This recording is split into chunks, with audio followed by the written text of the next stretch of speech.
ត្រូវចំប្រជាពលរដ្ឋនៅព្រំដែនវេទនាព្រោះវាជាសត្វដេរឆាន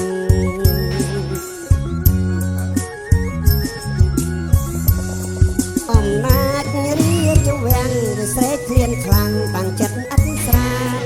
តំណតបថៅសំបានទន្ទ្រានគ្មានក្តីអាម៉ាស់មា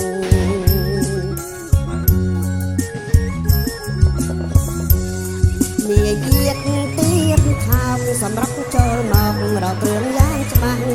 សាហាវព្រៃផ្សៃខ្លាំងណាស់ជាតិសាំងខ្វះភាពថ្លៃថ្នូរ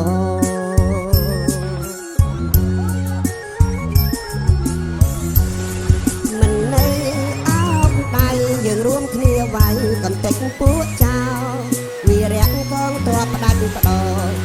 តស៊ូការពារទឹកដី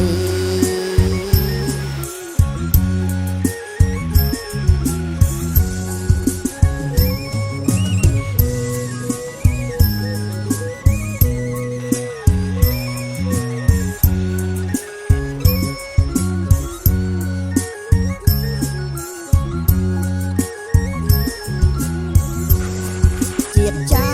ខូខើបានផ្លោសំដៅត្រូវចំប្រជាពលរដ្ឋនៅព្រំដែនវេទនាព្រោះវាជាសត្វដេរឆាន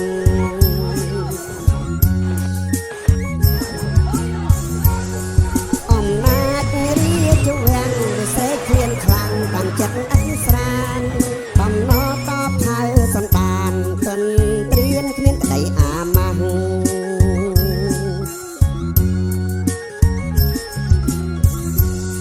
មាយាទទៀតខោកសម្រាប់ចូលមករកគ្រឿងយ៉ាងច្បាស់សាហាវព្រៃផ្សៃខ្លាំងណាស់ជាតិសាំងខ្វះភាពថ្លៃថ្នូរ